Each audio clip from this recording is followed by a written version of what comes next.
So it is very clear from studying the Bible and by looking at what's happening in the world.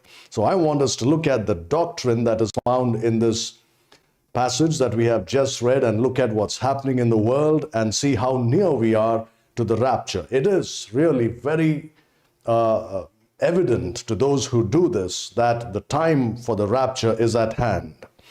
Now in Romans 13 and verse 11, he says, and that knowing the time, that now it is high time to awake out of sleep. He says, knowing the time. What is this time that he's talking about?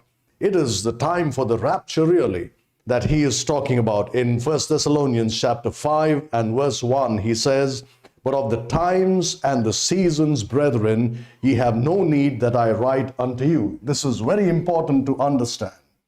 Times and seasons. The times that the Bible talks about are the 4 watches of the night time, right? The 4 watches of the night that the Bible talks about in the Gospel of Mark chapter 13, which we will look at. And the seasons are prophetic seasons.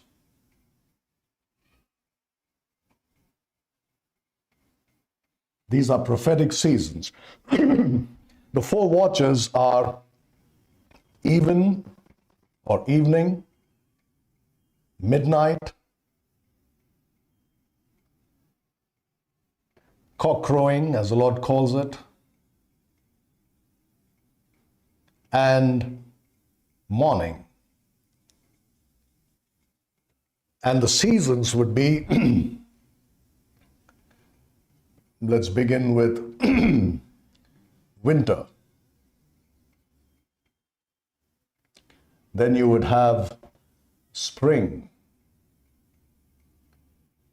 Then you have summer. And then the fall or autumn, as some would like to call it.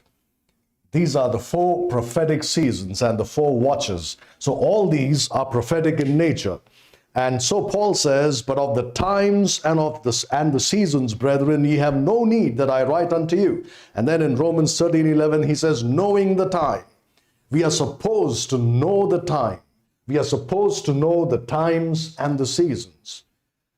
And that's because we are eagerly waiting for the Lord Jesus Christ to come and take us home. That's why we should be knowing everything that is there to know about this great event that the Bible calls the rapture. Well, the word rapture is not in the Bible. We all know that, but that's a theological word that is used. But we will be caught up, raptured, to meet the Lord in the air. And that's what we are looking forward to. Now, he says, and that knowing the time, that now it is high time to awake out of sleep. In 1 Thessalonians chapter 5 and verse 2, we read verse 1. In verse 2, he says, for yourselves know perfectly that the day of the Lord so cometh as a thief in the night. So these times and seasons have to do with the day of the Lord.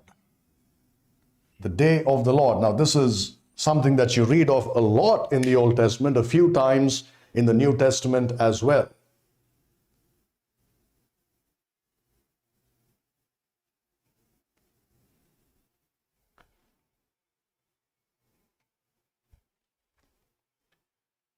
And the times and the seasons have to do with the day of the Lord. Now, what is this day of the Lord? Well, there is a day of the Lord in the Old Testament. There is an application to the day of the Lord in the Old Testament.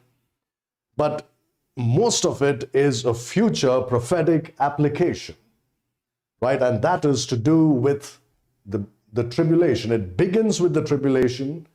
It also includes the millennial reign of Christ, and it even includes the destruction of the present heaven and earth by fire.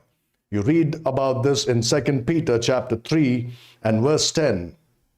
It says, but the day of the Lord will come as a thief in the night, in the which the heavens shall pass away with a great noise, and the elements shall melt with fervent heat. The earth also and the works that are therein shall be burned up. So this is the day of the Lord, right from the tribulation up to the renovation of the earth, as some theologians call it, with fire. For yourselves know perfectly that the day of the Lord so cometh as a thief in the night. So it begins with the tribulation, and he says it comes as a thief in the night. Right? There is this very popular song from many, many years ago called Like a Thief in the Night. And the writer mistakenly applies it to the rapture of the church. Really, the day of the Lord, which comes as a thief in the night, is to do with the tribulation. But I don't know with what intention he wrote it, whether he thought this is completely talking about the rapture or not, or he made an application to it the way I'm going to do it.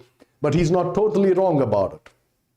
Because this tribulation comes as a thief in the night for those people who are in the world, not for us. He makes it very clear. Paul makes it very clear in 1 Thessalonians chapter 5, that this suddenness of the coming of the tribulation is for the unsaved people who are going to go through the tribulation.